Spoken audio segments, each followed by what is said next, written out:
Chlorophyll किसे कहते हैं? तो क्लोरोफिल एक ग्रीन पिगमेंट होता है जो कि प्लांट सेल के क्लोरोप्लास्ट में होता है।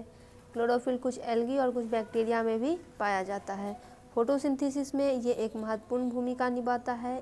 फोटोसिंथेसिस वह प्रोसेस है जिसमें ऑर्गेनिज्म लाइट एनर्जी को केमिकल एनर्जी में कन्वर्ट करते हैं, ग्लूकोज और ऑक्सीजन प्रोड्यूस करते हैं।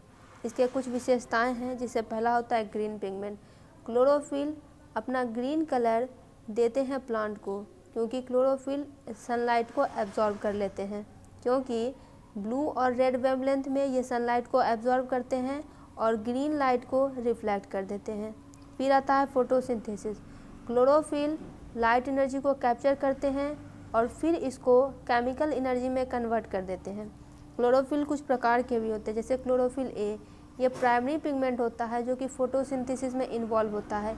ये सभी फोटोसिंथेटिक ऑर्गेनिज्म में पाया जाता है। फिर होता है क्लोरोफिल बी, ये एक एसेसरी पिगमेंट होता है जो कि एडिशनल लाइट एनर्जी को पकड़ता है और ये प्लांट और ग्रीन एल्गी में पाया जाता है। कुछ अदर टाइप की बात करें तो कुछ अदर ऑर्गेनिज्म को अदर फॉर्म ऑफ क्लोरोफिल भी होता है, जैसे क्लोरोफिल सी और डी, जो कि फोटोसिंथेसिस में ही मदद करते हैं।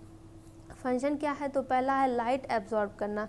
क्लोरोफिल लाइट एनर्जी एब्जॉर्ब करते हैं सन से, जो कि इलेक्ट्रॉन एक्साइट करता है क्लोरोफिल के मॉलिक्यूल में ही। फिर आता है इलेक्ट्रॉन ट्रांसपोर्ट।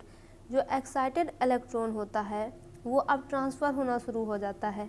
तो कैसे? तो through a series of protein in the thylakoid membrane of the chloroplast, जिसे इलेक्ट्रॉन ट्रांसपोर्ट चेन भी कहते हैं।